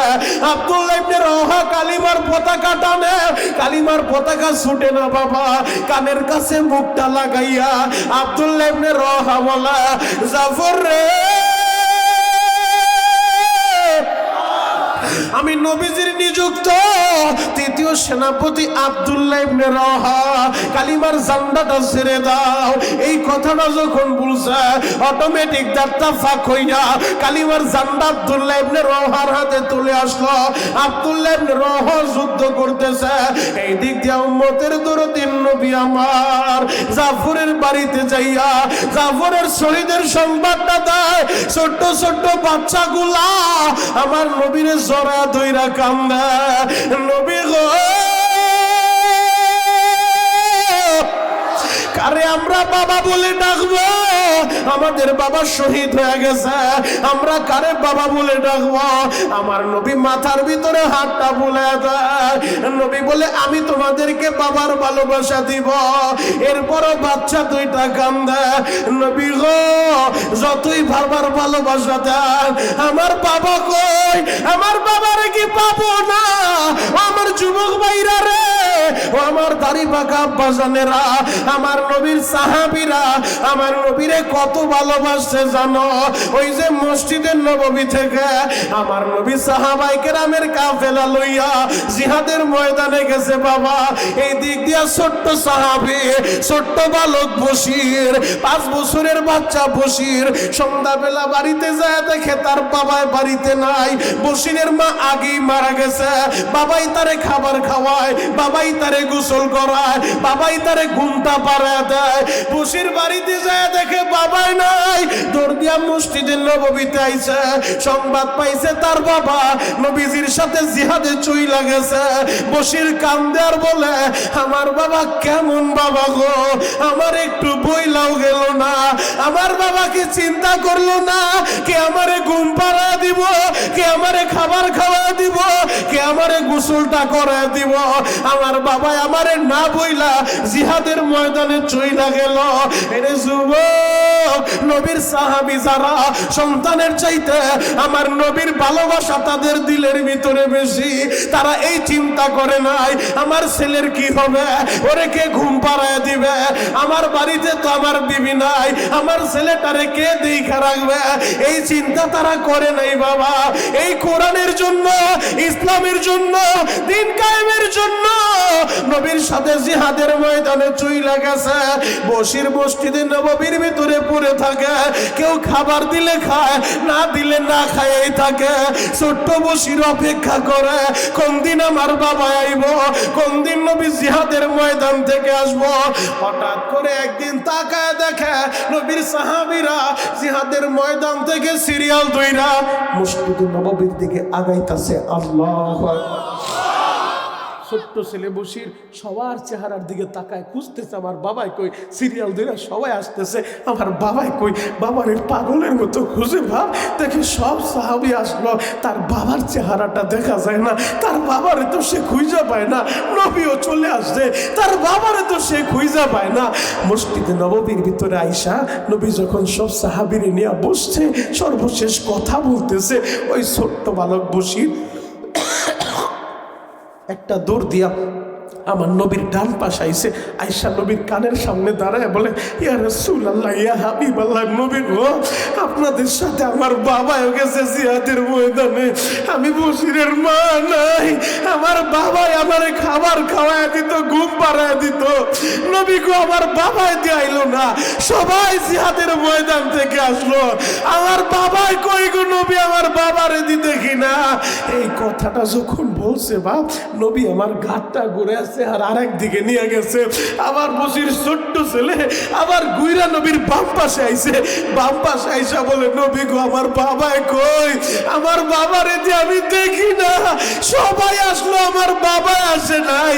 আমার নবী আবার চেহারা ডান দিকে নিয়ে গেছে, ছোট্ট ছেলে গুইরা আবার ডান দিকে আইছে, আইসা বলে ইয়া রাসূলুল্লাহ, ইয়া হাবিবাল্লাহ, নবীজি আমি বশির ছোট্ট মানুষ, কয়দিন ধরে ঠিক মতো খাবারও খাই না, আমার বাবাই কই গো নবী, আমার বাবাই কই নবী গো,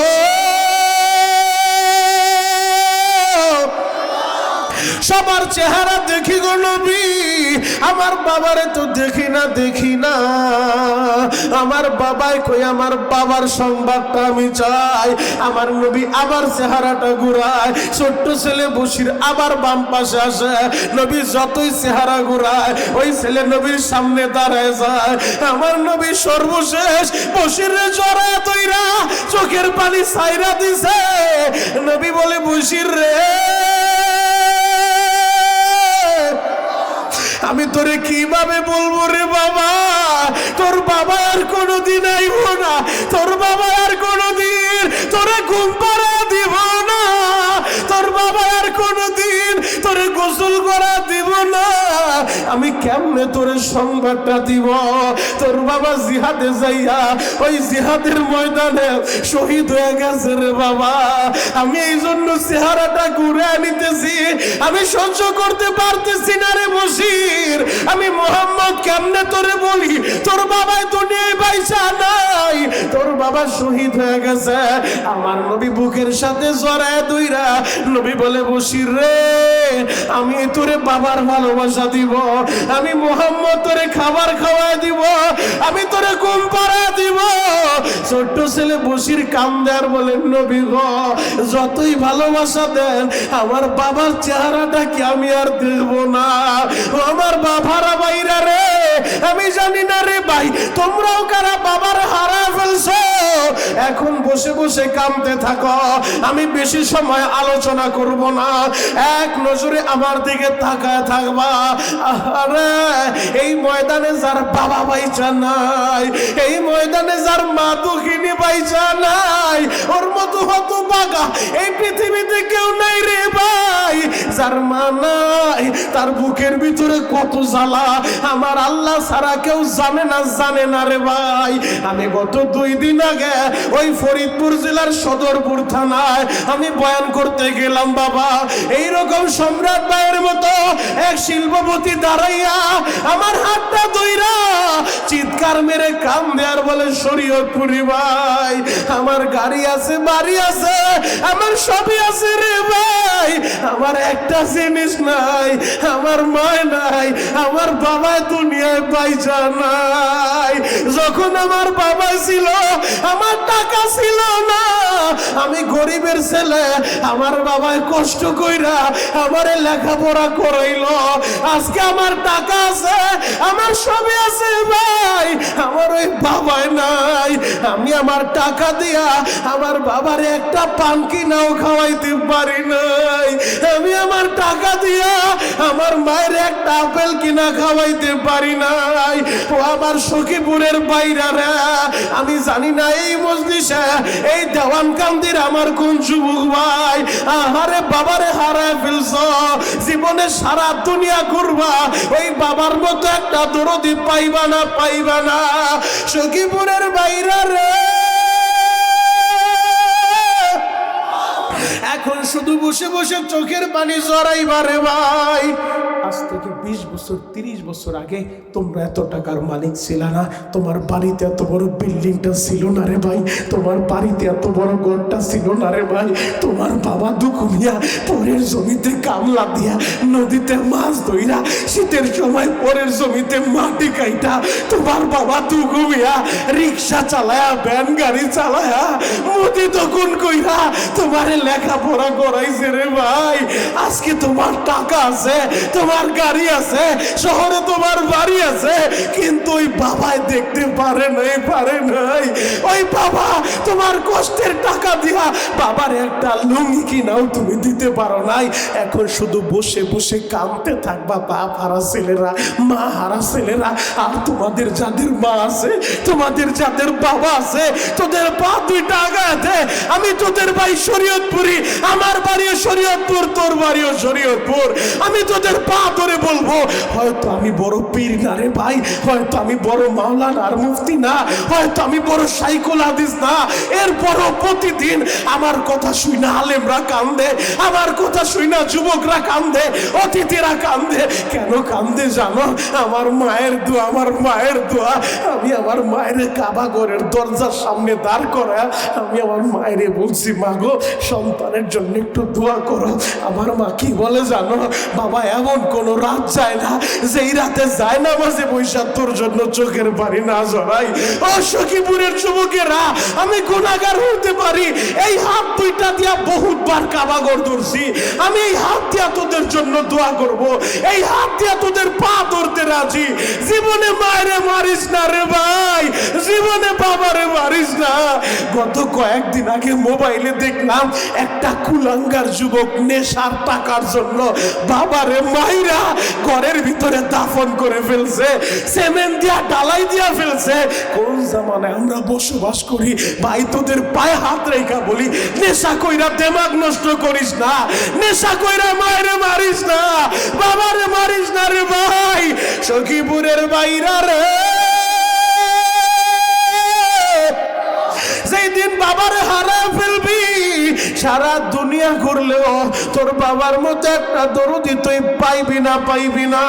তোমাদের মনটাই কি চায় না জীবনে একবার মদিনায় যাইবা? মনটাই কি চায় না জীবনে একবার কাবা ঘরে যাইবা?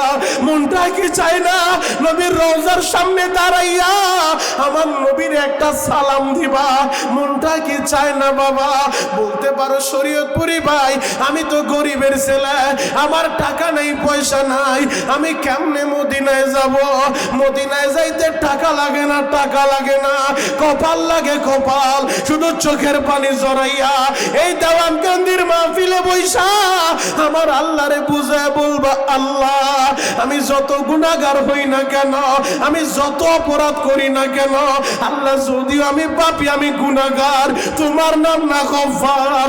আল্লাহ গফফার নামের খাতিরে তুমি দাও না আমারে মাফ কইরা। আল্লাহ বেশি কিছু আমি চাই না, আমি মরার আগে ওই মদিনা দেখতে চাই, মদিনায় যাইতে চাই। মালিক রে, আমারে মদিনা না দেখা তুমি কবরে নিও না। কোন আশেক যদি চাওয়ার মতো চাইতে পারে অবশ্যই আমার আল্লাহ তারে মদিনা দেখাবে বাবা। জ্বলন্ত একটা প্রমাণ তোমাদের সামনে আমি এখন তুলে ধরবো। আশেক কয়জন আছো প্রমাণ হয়ে যাবে। শুধু চোখের পানি দেখতে চাই। আমার আল্লাহ বলছে, আমি বলি নাই, পবিত্র কোরআন খুলে দেখো। আল্লাহ বলে ফালিয়াদহাকু কলিলা ওয়ালিয়াবকু কাসীরা। এ বান্দা কম কম হাসবার, বেশি বেশি কাঁদবা।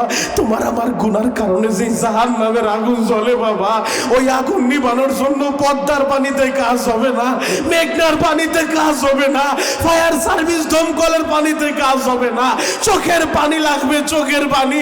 যুবক, চোখের পানি জড়ায় যদি ডাকার মতো ডাকতে পারো, তুমি কত গুনাহগার, তুমি কি পরিমাণ গুনাহ করছো। তুমি 50 বছর গুনাহ করলে খোদার কসম করে বলতে পারি আমার আল্লাহর মাফ করতে 50 বছর লাগে না, লাগে না, একটা সেকেন্ড লাগবে না। ডাকার মতো ডাক দে বান্দা। যদি তারে বুঝায় বলতে পারো আমি পাপী, আমি অপরাধী, আল্লাহ দাও না আমারে মাফ কইরা, আমার আল্লাহ শুধু মাফই করবে না, যেই পরিমাণ গুনাহ করছো গুনাহগুলারে নেক দিয়া বদলায়া দিব। আল্লাহু আকবার। তাহলে সবাই একটা ডাক দেন তো, ইয়া আল্লাহ। আরো জোরে ডাক দেন, ইয়া আল্লাহ। এ ভালোবাসার ডাক দেন, ইয়া আল্লাহ। আল্লাহ তুমি টাকা দেখো, এই সখীপুরের দিকে একটা বার তাকাও। তোমার পাগল গুলা কেউ খাবারের লোভে আসে নাই, এরা কেউ টাকার লোভে আসে নাই, এরাই গভীর রাতে বৈশা তোমারে আল্লাহ বলে ডাক দিছে।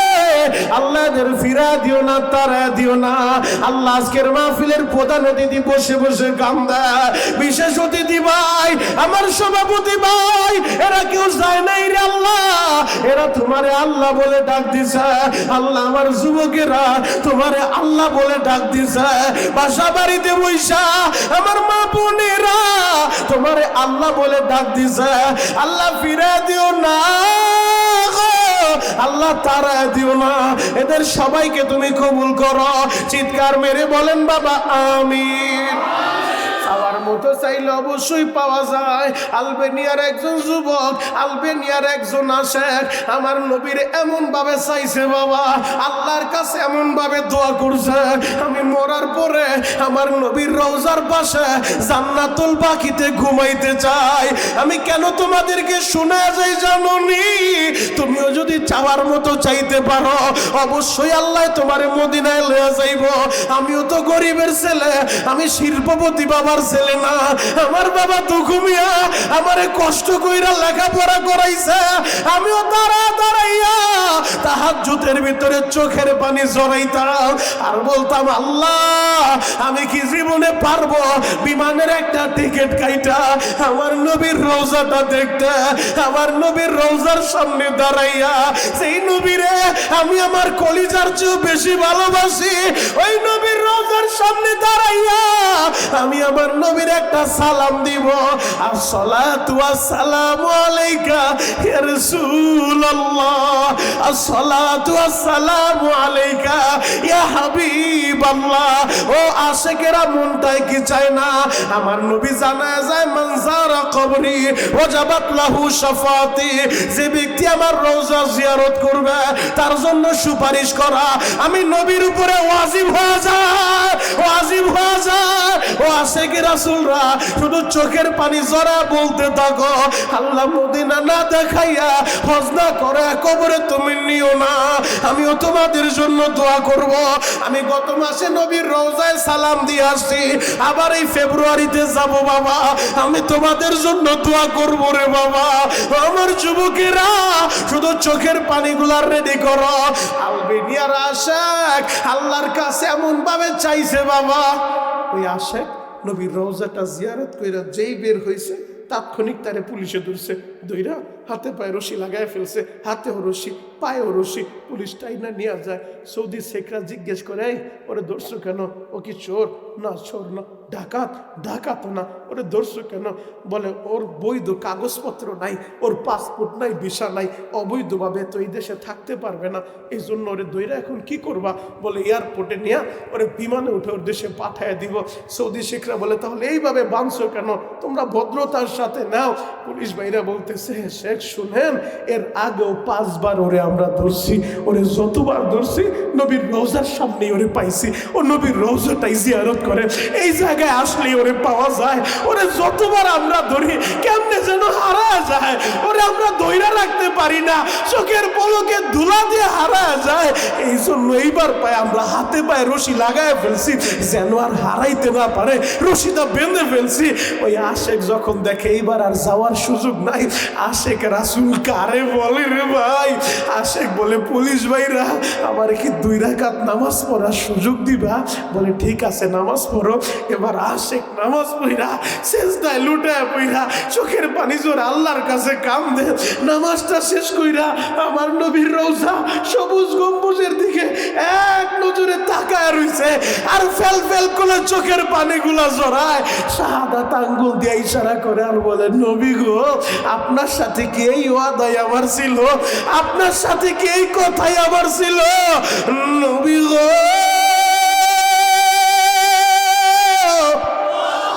আমি আপনারে ভালোবাসা আমি আমার দেশ ছাইরা দিছি গো নবী, আমি আপনারে ভালোবাসা আমি আমার মা বাবা ছাইরা দিছি, আমি আপনারে ভালোবাসা আমি আমার ব্যবসা বাণিজ্য ছাইরা দিয়া এই মদিনার অলি গলিতে ঘুরি।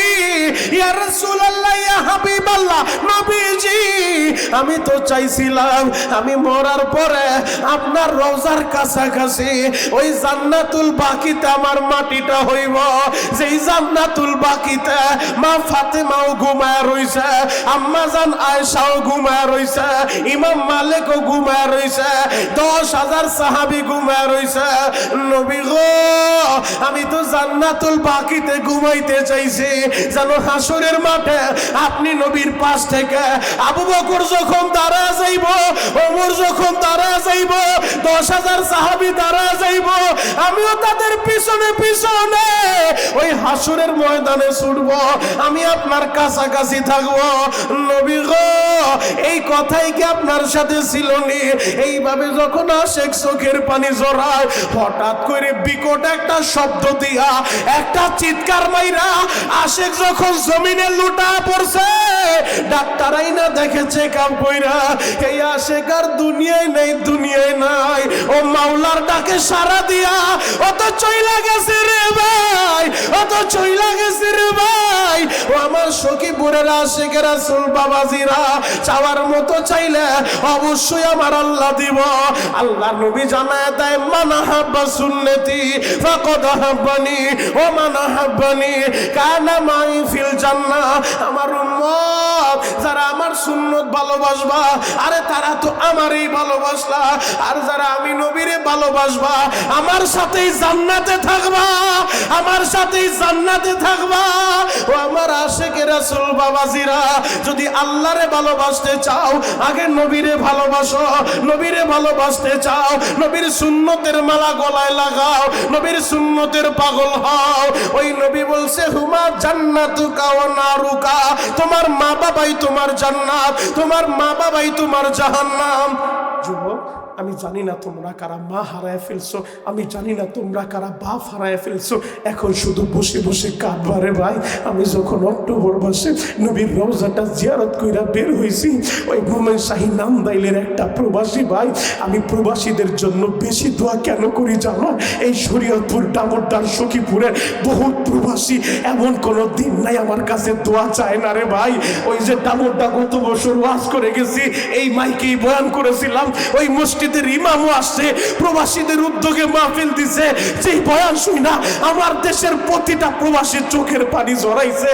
যেই বয়ান শুই না প্রবাসীরা শুধু আমার কাছে টেলিফোন করে একটা কথাই বলে, ও শরীয়তপুরি ভাই বেশি কিছু চাই না, শুধু হাতটা উঠা আমাদের প্রবাসীদের জন্য একটু দোয়া কইরেন। কারণ সব প্রবাসী টাকার বেশি না, ওই প্রবাস জীবনটা কত কষ্টের জানো জানো। আরে আমি আমার নিজের চোখে দেখে আসছি, এমনও প্রবাসী আছে এক কাপড়ে মাসের পর মাস কাটায় দেয়, বৈধ কাগজ নাই, আকামাটাও তাদেরকে কইরা দেয় না, কাজ করতে পারে না, এদের কষ্ট আল্লাহ ছাড়া কেউ দেখে না। আমার সখীপুরের বাইরা রে, ওই নান্দাইলের এক প্রবাসী ভাই আমারে দেখা দৌড়াইসা আমার হাতের ভিতরে চুমু খায় আর বলে, মনিরুল ইসলাম শরীয়তপুরি ভাই, এমন কোন রাত না আপনার বয়ান শুনি না রে ভাই, নবীর রওজার সামনে আপনারে পাইব আমি কল্পনাও করতে পারি নাই।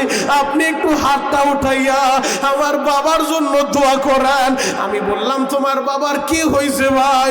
বলে, হুজুর আমি এমন হতভাগা ছেলে, আমার বাবা ওই নান্দাইলে যার বাড়ি ঋণ কইরা আমারে সৌদি পাঠাইছে। আমার বাবা যেই দিন আমারে বিদায় দেওয়ার জন্য ঢাকা শাহজালাল বিমানবন্দরে আইছে, হুজুর আমার বাবা আমার বিদায় দিতেছিল, আমি এয়ারপোর্টের ভিতরে ঢুকছি, বাবা এইভাবে হাতটা নাড়ায় নাড়ায় বলে, বাবা রে আমারে ভালোভাবে দেখা যা, এরপরে বিদেশ থেকে ঘুরে আইসা হয়তো আমি বাবারে আর পাইবি না, আমার একটু ভালোভাবে দেখা যা। ও আমার যুবক ভাইরা, ও আমার মা হারা ভাইরা, ও আমার বাপ হারা ভাইরা, ওই ছেলেটা বলে, শরীয়তপুরি ভাই কেমনে গ্রামে যাব? আমি আমার বাবারে মাটিটাও দিতে পারি নাই, আমি আমার বাবারে জানাজা দিতে পারি নাই। আমার সখীপুরের বাইরা রে, মাত্র 5 মিনিট আমি আলোচনা করব বাবা, এক নজরে শুধু তাকায় থাকো, 5 মিনিটের ভিতরে আলোচনা শেষ করে দিব। আমিও জানি না রে ভাই তোমরা কারা ওই বাবারে হারায় ফেলছ। আহারে, ওই প্রবাসে থাকার কারণে কত প্রবাসী ভাই বাবারে মাটি দিতে পারে না, কত প্রবাসী ভাই মায়ের শেষ মাটিটা দিতে পারে না রে ভাই। আমি জানি না রে ভাই এই মজলিসে বৈশা তোমরাও কারা জানো বাবারে হারাইছ, তোমরাও কারা জানো মায়ের হারাইছ। আমার হাতের দিকে একটু সবাই তাকান, একটাবার তাকায় দেখেন এইরকম একটা সাদা কপিন কোন দোকানে যেন আপনার জন্য রেডি হয়ে আছে, এইরকম একটা সাদা কপিন কোন মার্কেটে যেন আপনার কাপড়টা চলে আসছে। বাবা আজকে রাত্রে যদি দেওয়ানবাড়ি মসজিদের ভিতরে আলানো হয়ে যায়, আব্দুর রহিম দুনিয়ায় নাই, আব্দুল করিম দুনিয়ায় নাই, এই নামটা এলান হইতে দেরি। কেউ দৌড়াইব বাঁশ বাগানে বাঁশ কাটার লাইগা, কেউ দৌড়াইব বাজারে কাপড়ের কাপড় কেনার লাইগা, কেউ দৌড়াইব কবরস্থানে কবর খনন করার লাইগা। সবাই তোমার পর হয়ে যাইব রে ভাই। ওই কবরে বিছানা দিব না, ওই কবরে একটা বালিশও দিব না। আমি জানি না এইরকম কাপনে কারা যেন মায়েরে দেখছো, বাবারে দেখছো। কে কে মা হারায় ফেলছো একটা হাত উঁচু করো তো। মা মারা গেছে কার তারা হাত উঁচু করেন, মা মারা গেছে কার তারা হাত উঁচু করেন, বাপ মারা গেছে কার তারা আর একটা হাত উঁচু করেন। যাদের দুইজন মরছে দুইটা হাত, যাদের একজন মরছে একটা হাত। আল্লাহ তুমি তাকা দেখো। আজকের মাহফিলের প্রধান অতিথি আমার সম্রাট ভাই, বাবা হারাইয়া এতিম হয়ে গেছে রে মালিক। আল্লাহ তাকা দেখো, সভাপতি সব হাত উঠাইছে, আমার সামনে বৈশা বাপ হারা ছেলেরা হাত উঠাইল, মা হারা ছেলেরা হাত উঠাইল। তোদের যাদের বাবা আছে তোরা একটু তাকা। এ যুবক, তোদের যাদের বাপ আছে তাকা, ডানে বামে তাকা, দেখ বাপ হারা ছেলে গুড়া কেমনে কান্দে। দেখ এই যে আমার সামনে বৈশা আমার ভাই বুঝে বুঝে কান্দে, মাও নাই বাবাও নাই। এই যে দেখ মাও নাই বাবাও নাই, কেমনে চিৎকার হইরা কান্দে। হাতটা নামান বাবা। যুবক, তোদের যাদের বাপ আছে, তোদের যাদের মা আছে, আমি তোদের পা ধইরা বলে যাই, কোনদিন ওই বাবার মনে কষ্ট দিস না। আল্লাহ তুমি তাকায় দেখো। আজকের মাহফিলের অতিথি ভাইরা, আল্লাহ যারা বাবা হারা কান্দে, মা হারা কান্দে, আমার সামনে বসে যারা বাপ হারায় ফেলছে, মা হারায় ফেলছে, ওই মা বাবার কবরে তুমি আযাব দিও না। আল্লাহ মাইরে তুমি মাইরো না, আল্লাহ বাবার কবরে আযাব দিও না। সন্তানের চোখের পানির খাতিরে এখনই মা বাবার কবর জান্নাতের বাগান বানিয়ে দাও, জান্নাতের বাগান বানিয়ে দাও। আল্লাহ, আর যার মা আছে বাবা আছে, তারা যেন মা বাবার খেদমতটা কইরা জান্নাত কামাই করতে পারে। চিৎকার মেরে বলেন বাবা আমিন। আমার নবী জন্মের আগে বাবা হারাইছে, 6 বছর বয়সে মা হারাইছে, 8 বছর বয়সে দাদা হারাইছে। আমার নবী জানে এতিমের মনে কত জ্বালা। আজকে আমার ভাইরা বাবার জন্য কান্দে, আর তোমরা বাবা পায়া বাবার খেদমত করো না, তোমরা বাবার সাথে খারাপ ব্যবহার করো। আজ থেকে আমার সাথে ওয়াদা করবা, জীবনে যতদিন বাঁচবা কোনোদিন বাবার মনে কষ্ট দিবা না, জীবনে যতদিন বাঁচবা কোনোদিন মার মনে কষ্ট দিবা না, মুরব্বীদেরকে অসম্মান করবা না, 5 ওয়াক্ত নামাজ পড়বা, নামাজ ছাড়বা না, রোজা ছাড়বা না, জীবনে নেশা করবা না, জীবনে নবীর কলিজা আঘাত দিবা না, জীবনে ইসলামের বিরুদ্ধে যাইবা না, কোরআনের বিরুদ্ধে যাইবা না। দরকার হইলে নবীর জন্য কলিজাটা কাইটা দিবা, নবীর অপমান তোমরা মেনে নিবা না। কারা কারা নিয়ত করতে পারো? 2টা হাত তওবার নিয়ত আল্লাহরে দেখাও। চিৎকার মেরে একটা ডাক দাও, ইয়া আল্লাহ। আরো জোরে ডাক দেন, ডাক দেন, ডাক দেন, ডাক দেন, ডাক দেন। গভীর রাতের ডাক আল্লাহ ফিরাইব না। ডাক দাও যুবক, ডাক দাও, চিৎকার মাইরা ডাক দাও। আল্লাহ তুমি তাকায় দেখো,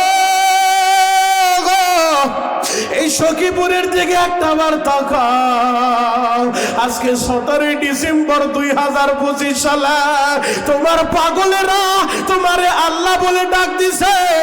আল্লাহ আজকের মাহফিলের প্রধান অতিথি আমার সম্রাট ভাই, আল্লাহ সভাপতি দেওয়ান সাহেব, আল্লাহ বিশেষ অতিথি মাঝি সাহেব, ওলামায়ে কেরাম সহ আমার যুবকেরা তোমারে আল্লাহ বলে ডাক দিছে। আল্লাহ ফিরা দিও না, তারে দিও না, এদের সবাইকে তুমি মাফ করো। চিৎকার মেরে বলেন আমিন। কত গুনাহ করছি মাওলা জীবনে, মাফ করে দেন রহমান নামের খাতিরে। তুমি যদি মাফ নাই করবা বান্দারে, বলো তোমার বান্দা যাবে কার কাছে? আল্লাহ আজকের মাহফিলকে তুমি কবুল করে নাও। চিৎকার মেরে বলেন বাবা আমিন। তাহলে জীবনে যতদিন বাঁচবেন 1 নম্বরে ভালোবাসবেন আল্লাহকে। কাকে? 2 নম্বর ভালোবাসবেন আমার নবীকে, 3 নম্বর ভালোবাসবেন মা বাবাকে। যুবক, পায়ে হাত রেখে বলে যাই, আমার আল্লাহ আমাদের আপন, আমার নবী আমাদের আপন, আমাদের মা বাবা আমাদের আপন। ওই কবরে তোমার মা বাবাও কাজে লাগবে না, ওই কবরে তুমি নবীরে পাইবা, নবীরে। এই জন্য নবীরে ভালোবাসার দরকার আছে না নাই? ওই কবরে নবীরে পাইবা, আল্লাহরে পাইবা। নবীর সুন্নতের মালাটা গলায় লাগাও, 5টা জিনিসের সাথে সম্পর্ক রাখবা, আল্লাহ তোমার জান্নাতের মেহমান বানাইব। তাআল্লুক মা আল্লাহ, আল্লাহর সাথে সম্পর্ক করবা। তাআল্লুক মা রাসূল, নবীর সাথে সম্পর্ক করবা। তাআল্লুক মা আল কুরআন, কোরআনের সাথে সম্পর্ক করবা। তাআল্লুক মা আল ওয়ালিদাইন, মা এবং বাবার সাথে সম্পর্ক করবা। এই 5 জিনিসের সাথে আল্লাহ আমাদেরকে সম্পর্ক করার তৌফিক দান করুক। চিৎকার মেরে বলা আমিন। তাহলে আমার দিলটা কেন যেন সাক্ষী দেয় আজকের দোয়া ফিরত যাবে না। আমার অতিথি ভাইরা বসে কানছে, এই যে নেতা ভাই, সম্রাট ভাই, তাদের কত ব্যস্ত তারপরে সব ফালাইয়া দিয়া এখানে বসে আছে। এই যে মাঝি ভাই বসে আছে, দেওয়ান সাহেব বসে আছে, এরা দামি মানুষ, সবাই সম্ভ্রান্ত মানুষ, এরা বসে আছে, আপনারা বসে আছেন। আমার বিশ্বাস কেউ খাবারের লোভে আসেন নাই, দুনিয়ার কোনো মাকসাদে আসেন নাই, মাকসাদ একটাই, আল্লাহকে পাইতে চাই। কথা বলা ঠিক কিনা? আমার দিলটা কেন যেন সাক্ষী দেয়, এই যে আমার ভাইরা মা হারায় বাপ হারায় কানছে, এতিম সন্তানের চোখের পানি আল্লাহ ফিরাইব না। আমার ভাইরা বসে বসে চিৎকার মেরে দাড়ি পাকা আব্বারা কানছে, এদের চোখের পানি বৃথা যাবে না। আমার বাবা কেন যেন মনটা বলে আজকের দোয়াটা ডাইরেক্ট কবুল হবে ইনশাআল্লাহ। ইনশাআল্লাহ আমি তোমাদের জন্য দোয়া করব। আমার কথায় কি আপনারা কষ্ট পাইছেন? এই রমজানে মক্কা মদিনায় যে আপনাদের জন্য দোয়া করব, গত অক্টোবরও কাবার গিলাপটা জড়ায় ধইরা কাবার মালিকের বলছিলাম, আল্লাহ বাংলাদেশে গেলে কত মাহফিলে যাব, যত মাহফিল আমি যাব, যত মার পাগল ছেলেগুলো আমার মজলিসে বইসা তোমার নবীর কথা শুইনা চোখের পানি জড়াইব, এদের একজনের হজ না করা তুমি মৃত্যু দিও না। যুবক, আমি তোমাদের জন্য দোয়া করব। আজকে একসাথে মুসাফা করে বিদায় নিব। আজকে আমি তোমাদের জন্য দোয়া করে যাব। যে যে অবস্থায় বসে আসো, আল্লাহ যেন আমাদের সবাইকে একবার হলো হজ করার তৌফিক দেয়। চিৎকার মেরে বলা আমিন। তাহলে এইরকম একটা মাহফিল প্রতি বছর এই দেওয়ানবাড়ি মসজিদের উদ্যোগে দরকার আছে না নাই? আরো জোরে বলতে হবে, আছে না নাই? অতিথি ভাইরা আছে, এইভাবে একটা পুলিশ চোররে ধইরা পিটাইলেও চোর সহজে কান্দে না, পুলিশ চোররে পিটাও চোখের পানি জড়াইতে পারে না। আর এই যুবকগুলা দাড়ি পাকা আব্বারা কাঁদছে আমার মালিকের ভয়ে, জাহান্নামের আযাবের ভয়ে। আমার দিল সাক্ষী দেয় এদের চোখের পানি বিতা যাবে না। যদি আজকের দোয়াটা কবুল হয়, মাহফিল কমিটি কালেকশনের কথা বলে নাই, তবে আমি আমার পক্ষ থেকে একটা গাছ মাহফিলের লাগায়া যাইতে চাই। ইমাম সাহেব মাওলানা আব্দুল্লাহ সাহেব যোগ্য মানুষ, সে আমারে বলল, হুজুর দীর্ঘ অনেক বছর এলাকায় মাহফিল বন্ধ ছিল, আবার এই বছর চালু হয়েছে, আমি চাই এই ধারা যেন অব্যাহত থাকে। আগামী বছরও যদি মাহফিল হয়, এটা তো জান্নাতের একটা প্যান্ডেল, হাদিসের ভিতর আসছে এটা জান্নাতের একটা বাগান। আগামী বছর মাহফিল হইলে আল্লাহ তোমারে বাঁচায় রাখলে তুমি তোমার মার কবর জান্নাতের বাগান বানানোর নিয়ত কইরা, বাবার কবর জান্নাতের বাগান বানানোর নিয়ত কইরা, এমন কোন মার পাগল ছেলে আসো, সময় পাইবা মাত্র 30 সেকেন্ড। আমি জানি না কার নসিবটা ভালো হবে। আগামী বছর মাহফিল হইলে তুমি নিজেই প্যান্ডেলটা কইরা দিবা তোমার মার জন্য, বাবার জন্য। একজন বন্ধু 30 সেকেন্ডের ভিতরে বলতে হবে আল্লাহু আকবার। আল্লাহ আসেন ভাই মুসাফা করি। আজকের মাহফিলের প্রধান অতিথি সম্রাট মোল্লা ভাই, তার দিলটা অনেক ভালো, বাবা হারায় ফেলছে এই বয়সে। আল্লাহ আমি সম্রাট ভাইয়ের বাবার জন্য দোয়া করি, বাবার কবরটা জান্নাতের বাগান বানান। চিৎকার মেরে বলেন আমিন। নারে তাকবীর। দয়ার আল্লাহ, আপনার বান্দা সম্রাট মোল্লা বাবা দুনিয়ায় বাইচা নাই, বাবার কথাটা স্মরণ কইরা আগামী বছর প্যান্ডেলটা একাই করে দিব। আল্লাহ মোল্লার বাবার কবর জান্নাতের বাগান বানায় দেন। আল্লাহ তার মার হায়াত লম্বা কইরা দেন। বারবার হজ্জে বাইতুল্লাহ নসিব করেন, পরিপূর্ণ দিনের জন্য কবুল করেন। চিৎকার মেরে বলেন বাবা আমিন। সম্রাট মোল্লা যদি তার বাবার জন্য প্যান্ডেল করে দিতে পারে, আসল